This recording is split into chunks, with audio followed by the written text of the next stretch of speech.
जय माता दी। ये एक जातक की कुंडली है जिनका जन्म 23/9/2005 को हुआ है।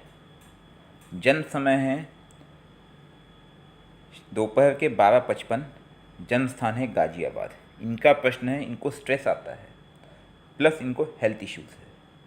आइए इस कुंडली को विस्तार से देखते हैं, क्या ये कुंडली के योग बनते हैं। ये कुंडली वैसे तो धनु लग्न की है।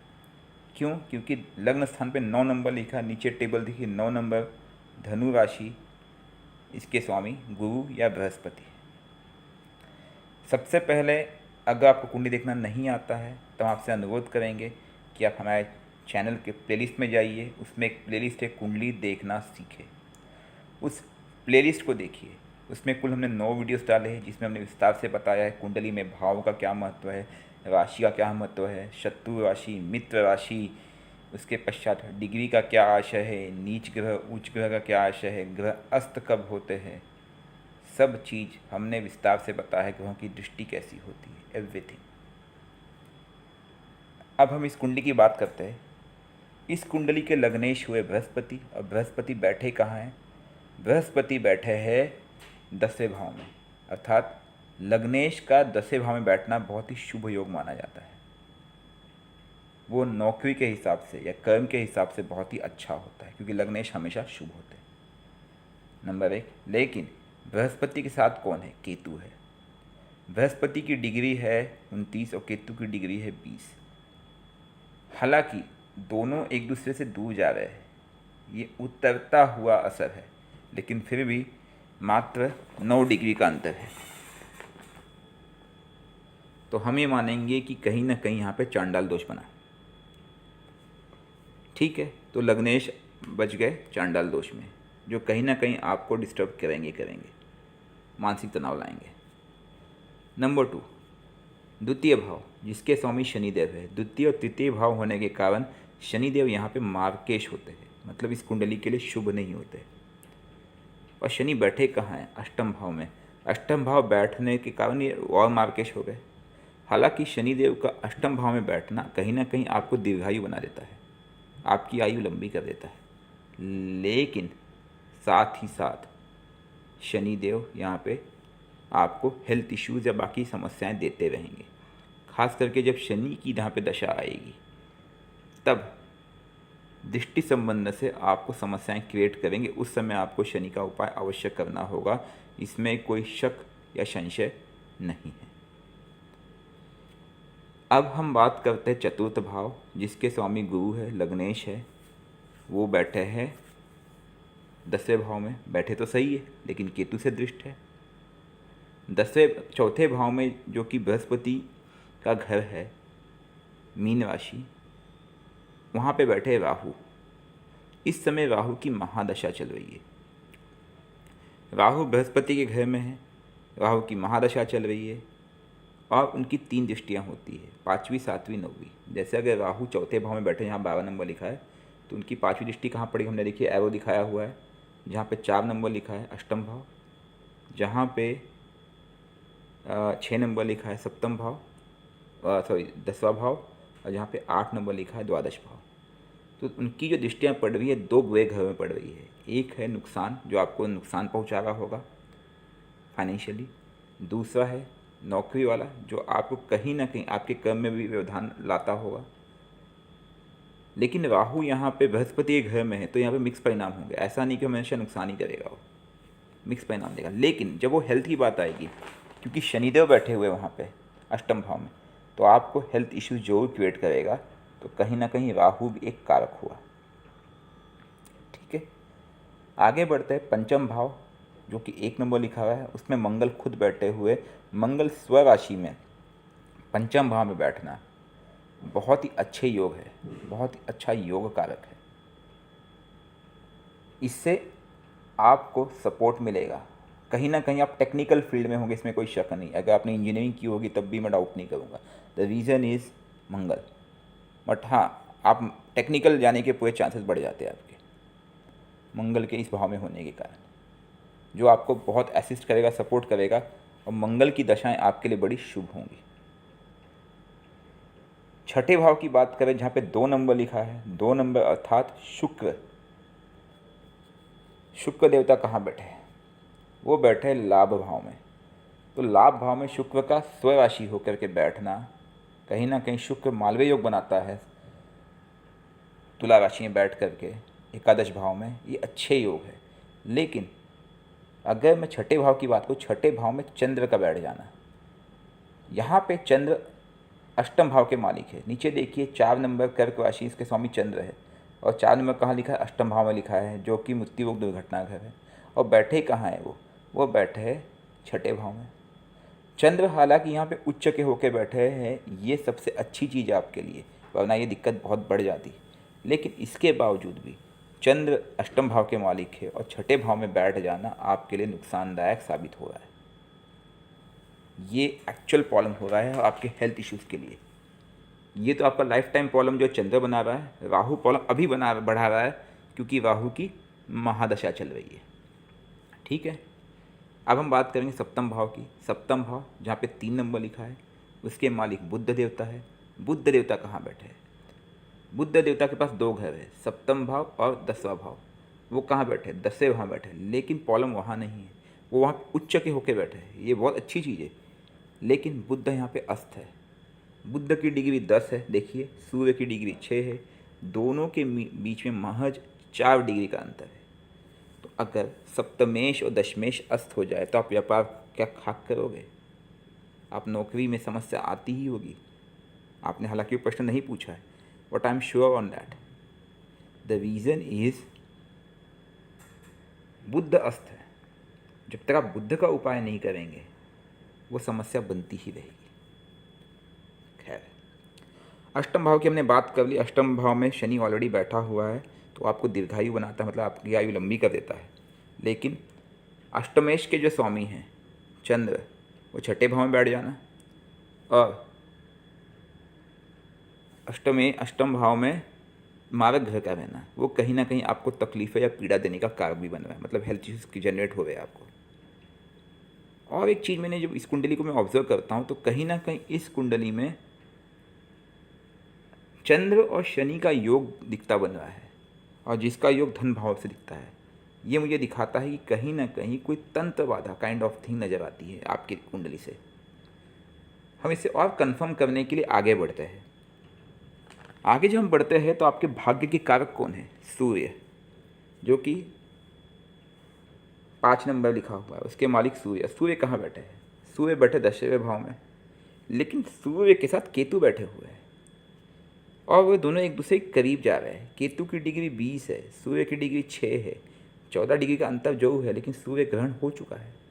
तो सबसे पीड़ित भाव आपकी कुंडली में कोई है तो 10वां भाव है, जो कि आपके नौकरी और कर्म का कारक है।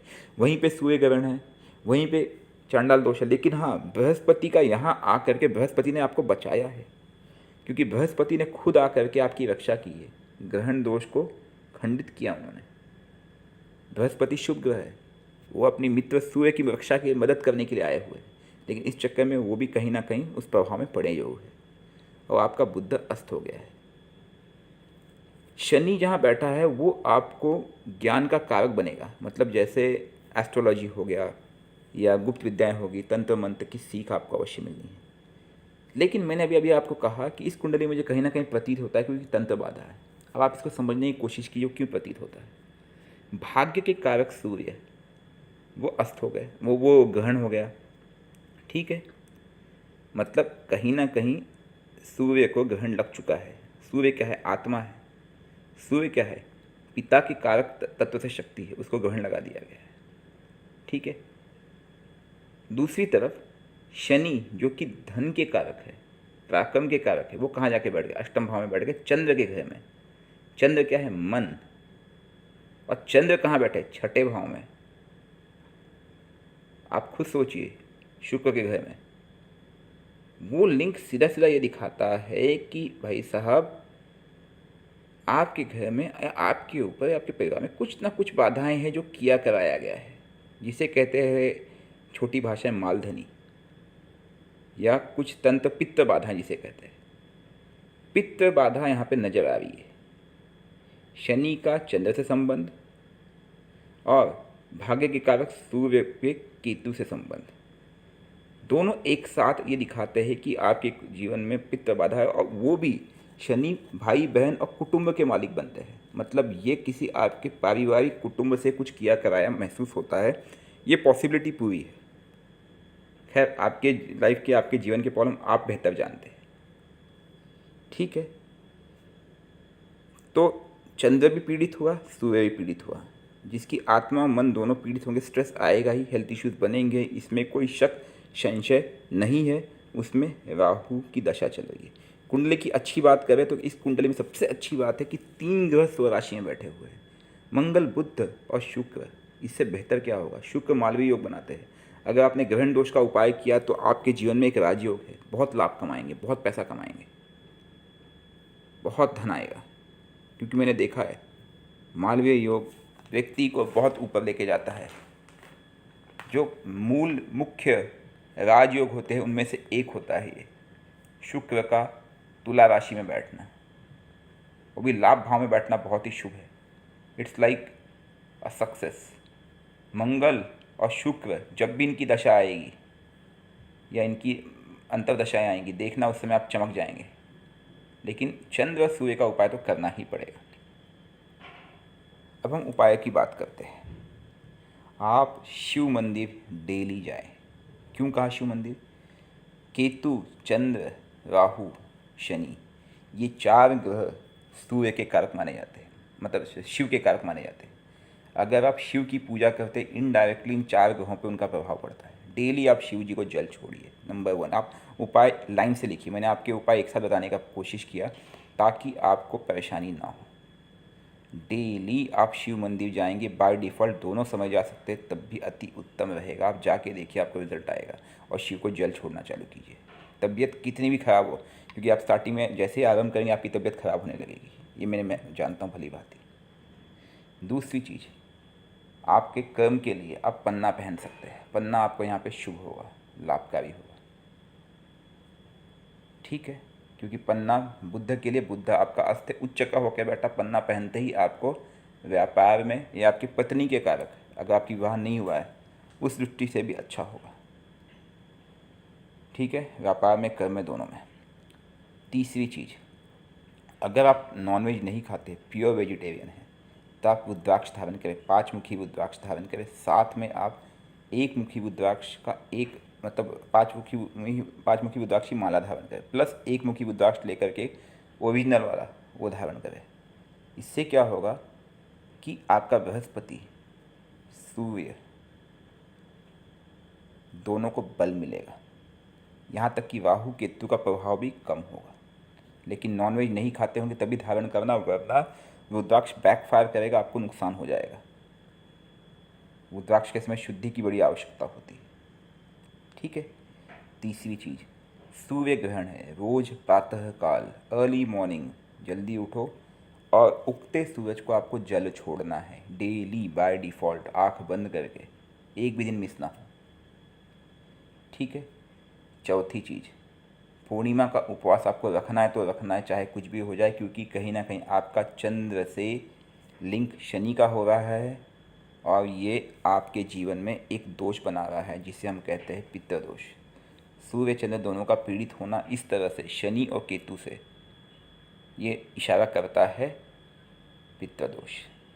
पूर्णिमा के दिन आपको उपवास रखना है, दूध से रुद्राभिषेक करना है चंद्र के मंत्र से, ओम सोम सोमाय नमः, इस मंत्र से आपको रुद्राभिषेक करना है शिव मंदिर में जाकर के। और संभव हो गंगा नदी आपके आसपास कहीं हो तो गंगा स्नान भी करने की कोशिश कीजिए। लगातार 11 पूर्णिमा अगर आप गंगा स्नान करते हैं, आपके पितृ दोष का रिजल्ट 90% अपने आप कम हो जाएगा। लेकिन एक भी मिस नहीं करना है, क्योंकि 1-2 बार आप करोगे उसके बाद पूर्णिमा के आसपास आपको तकलीफ़ें बढ़ेगी, क्योंकि वो पितृ आपको जाने नहीं देना चाहेंगे, ठीक है। इसके पश्चात अमावस्या के दिन आप एक काम कीजिए। अमावस्या के दिन आप कुछ भी मीठा लाइए, या आप घर में मीठा बनाइए, खीर बना दीजिए, या वो भी ना हो तो थोड़ा सा घी गुड़ ले लीजिए, या घी या चीनी ले लीजिए, और कंडे होते हैं ना उपले, उपले जला लीजिए। उपले पे आप ओम पितृभ्यो नमः, ओम पितृभ्यो नमः करते हुए आप कम से कम जितना हो सके 30, 35, 40 ये आपको देना है अर्घ। उसमें अगर आपके कोई जानने वाले पितृ पता होगा आपको कि भाई फलाना फलाना व्यक्ति कभी ख़त्म हुआ था आज के 25 साल पहले, 30 साल पहले, जिनको भी ख़त्म हुए आपके कम से कम 3 पीढ़ी तो लेना ही है। 7 पीढ़ी ले सके तो बहुत अति उत्तम है, लेकिन 7 पीढ़ी किसी को याद नहीं रहता, 3 पीढ़ी तो याद होता है। तो उनके नाम से भी लीजिए, ओम पितृभ्यो नमः, उनका नाम लेना, आह्वान करना, आप आइए लीजिए और प्रेम से देना है। और फिर उन सबसे प्रार्थना करना है कि मैं आप सबको प्रणाम करता हूँ, मेरी सहायता करे और मेरी तकलीफ़ों को दूर करे। ऐसा आपको हर अमावस्या करना है। तो अमावस्या को भी उपाय करना है, पूर्णिमा को भी उपाय करना है, क्योंकि पितृ है इसलिए मैंने अमावस्या ही बताया, चंद्र पीड़ित है इसलिए मैंने पूर्णिमा बताया, और चंद्र का शनि से लिंक है इसलिए रुद्राभिषेक भी बताया हुआ है। सूर्य पीड़ित है इसलिए सूर्य को जल देना बताया हुआ है। बुद्ध अस्त है इसलिए बुद्ध के मंत्र का जाप करना, ओम बूम बुद्धाय नमः, रोज प्रातःकाल। आपका सूर्य ग्रहण है इसलिए सूर्य के मंत्र का जाप करना है, ओम घृणी सूर्याय नमः प्रातःकाल। और राहु की महादशा चल रही इसलिए राहु के मंत्र का जाप करना है, ओम राम राहवे नमः, ये शाम को करना है। बुद्ध सूर्य के मंत्र का जाप सुबह करना है, राहु के मंत्र का जाप शाम को करना है। एक माला मंत्र जाप करने को मात्र 2 मिनट लगते हैं, तो सुबह 4 से 5 मिनट, शाम को 2 मिनट, इतना तो आप निकाल ही सकते हो आपकी प्रॉब्लम को सॉल्व करने के लिए। जॉब प्रॉब्लम के कारक है सूर्य, हेल्थ इश्यूज़ के कारक बनेंगे राहु और चंद्र, और स्ट्रेस के कारण जो आप बोलते मुझे बहुत तनाव रहता है उसके कारण भी है चंद्र। इनका आप उपाय कीजिए। बृहस्पति की जब दशा आएगी उस समय आपको बृहस्पति के मंत्रों का जाप करना पड़ेगा, ठीक है। दूसरी चीज़, अगर आप हो सके तो सोमवार को आप उपवास रखना चालू करें अगर संभव है तो। देखिए हमने ये पाया हुआ है कि उपवास अर्थात किसी शुभ दिन या किसी एक दिन उपवास करते हो जो अकारक ग्रह हो आपके जीवन में, उससे बहुत लाभ होता है। हमने खुद पाया हुआ है, हम भी हफ्ते में 2-2, 3-3 दिन उपवास करते हैं, हर परेशानियाँ दूर हो जाती है केवल उपवास से, ठीक है। आपकी जीवन आपके और भी कुछ प्रश्न होंगे आप पूछ सकते हैं। एक चीज़ अंत में हम आपको अवश्य बताना चाहेंगे, हमने ये जो प्रयास चालू किया है कि लोगों की निस्वार्थ भाव से सेवा किया जाए, उनको गाइड किया जाए, क्योंकि लोग परेशान, लोगों को पता ही नहीं कि हमारे ग्रह में, हमारे कुंडली में क्या दोष बन रहे हैं, किस कारण से हमें परेशानी आ रही है। उन्हें बताया जाए कि आप उपाय करो। जीवन में उपाय से हर व्यक्ति कहीं भी जा सकता है। हमने देखे बड़े बड़े लोग, कई ऐसे लोग देखे जिनके कुंडली में बहुत दोष थे, लेकिन उन्होंने उपायों से आज बहुत सफल है, हर जीवन की समस्याओं उन्होंने दूर किया। आप भी उपाय करें। साथ ही साथ हम फ्री ऑफ कॉस्ट निस्वार्थ भाव से आपकी सेवा करते हैं। हम ये चाहें कि ये सेवा आप आगे लेके जाइए। कैसे लेके जाएंगे आप इन सेवा को? आप के आस पड़ोस में कोई दीन दुखी होगा, कोई भूखा होगा, मंदिर के आसपास कोई असहाय होगा, उसको आप कंबल दान कर दीजिए, उसका भोजन कराइए। कम से कम आप 11 रुपये, 21 रुपये, 51 रुपये, 101 रुपये, आपके बगल में कोई सिद्ध मंदिर होगा वहाँ पे जा कर के आप डाल आइए हमारी तरफ से। तीसरी चीज़, मंदिर में जब आप जाएंगे तो आप भोग चढ़ाने के साथ साथ वहाँ पे अगरबत्ती वगैरह जलाएंगे, कपूर, थोड़ा सा कपूर लेके जाइए 5-10 रुपये का, और वहाँ पे देवी देवताओं का आह्वान करके उनको कपूर अवश्य दे दीजिए। देखिए संसार में 2 तरह की दुनिया चल रही है, एक हमारी दुनिया जो हम लोग जी रहे हैं, साथ ही एक दुनिया और जो हमें दिखाई नहीं देती है, आत्मिक दुनिया, जिसमें शक्तियाँ हैं, जिसमें प्रेती बाधा भी और शक्तियाँ भी है। मंदिर में शक्तियों का निवास होता है जिन्हें हम देवी देवता कहते हैं। जब आप उन्हें वो देंगे, इनडायरेक्टली आप उन्हें प्रसन्न करेंगे, आपका ही भाग्य बनाएंगे। तो हमारी तरफ से आप इतना कीजिए। हम एक स्टेप आगे बढ़ रहे हैं आप लोगों के सहयोग के लिए, आप एक स्टेप और आगे जाइए, आप इस सहयोग को आगे पास ऑन कीजिए, ठीक है। और कोई अन्य प्रश्न होंगे आप अवश्य पूछिएगा, और हो सके तो किसी मंदिर के आसपास या किसी दून दुखिया को कम से कम कुछ एक आध कपड़े या कुछ भोजन या भोग आप अवश्य उनको खिला दीजिएगा, जब आपके पास पैसा हो। ऐसा नहीं कि बजट हो, नहीं आप कर रहे हो, जो बजट हो श्रद्धा से। आपके पास, जिसके पास हो तो हज़ारों खर्च कर देगा, नहीं है तो इंसान 11 रुपये भी खर्च करना मुश्किल हो जाता है, मैं समझ रहा हूँ, ठीक है। और आप उपाय कीजिए, परिस्थितियाँ आपकी बेहतर होगी, इसमें कोई शक या संशय नहीं है। लेकिन कर्म भी कीजिए, मेहनत भी कीजिए, साथ ही साथ संभव हो तो हवन करते रहिए, शिव की पूजा कीजिए, क्योंकि चंद्र व सूर्य दोनों पीड़ित है और शनि भी कहीं ना कहीं मार्केश होकर अष्टम में बैठा है। तो शिव पूजा ही आपके लिए मच बेटर रहेगा, जो इन मुसीबतों से आपको निकाल सकेगा। अगर आप देवी के भक्त हैं तो काली उपासना भी आप कर सकते हैं या उनकी कुछ साधनाएं कर सकते हैं। जय माता दी।